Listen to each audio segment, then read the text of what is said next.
Find something you care about. And trust me, other people will too. Find something we care about. Pineapple on pizza. Oh, it needs to be like a social issue. Did I start off?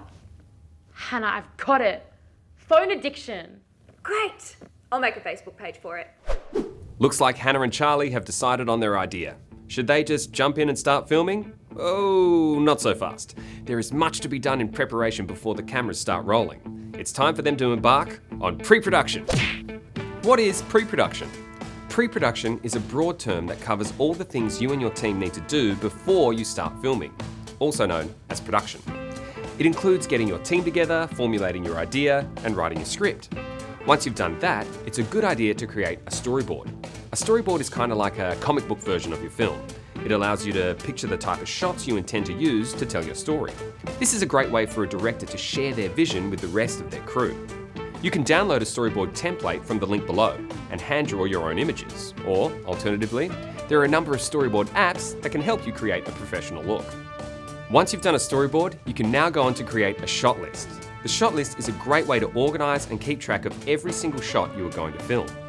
Written out in a spreadsheet format, a shot list marks down what scene the shot is from, the location it will be shot at, and what type of shot it will be, such as a close-up or wide shot. It will also tell you what characters are involved in the shot, any costumes and props needed, and finally, a brief description of the action that will occur in the shot. Shot lists are usually written down in the order in which you intend to shoot them. For example, you might have shots at the start of your film set in a park, and then some shots at the end of your film in that same park.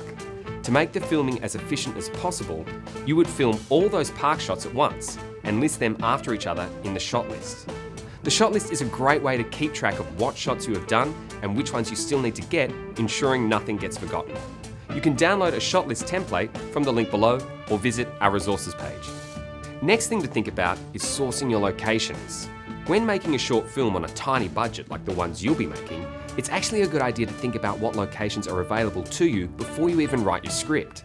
If you write a film that needs to be in a haunted mansion or an alien planet, you might have trouble finding locations that will match your vision, unless of course you have access to green screen.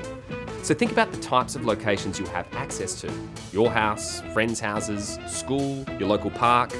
Maybe you know someone who works at a restaurant or a service station you could use. Whatever it is, make sure you get the right permission. Take your time to really consider your locations, because the right location can bring huge production value to your film. You should also take some time to think about casting. You probably have a small team and have decided to play the parts yourselves, but take time to consider who best fits the role. You might know someone that's been in all the school plays and assume they'll be the best, but they may not look the part, and you might find someone with less experience that happens to be much more naturally suited. If you have the time, it might be worth having a few screen tests where different people act out 1 or 2 scenes in front of the camera. Don't be afraid to look outside your friendship circle. A lot of people would be chuffed to be asked to act in your movie. Finally, it's time to source costumes and props. A good way to start is to go through your storyboard and shot list and write down a list of all the props and costumes you think you'll need. Then try and source as much as you can from your team's own belongings.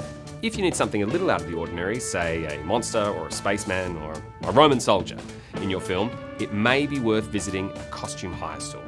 Once you have these basics covered, you should be in a good position to start your filming.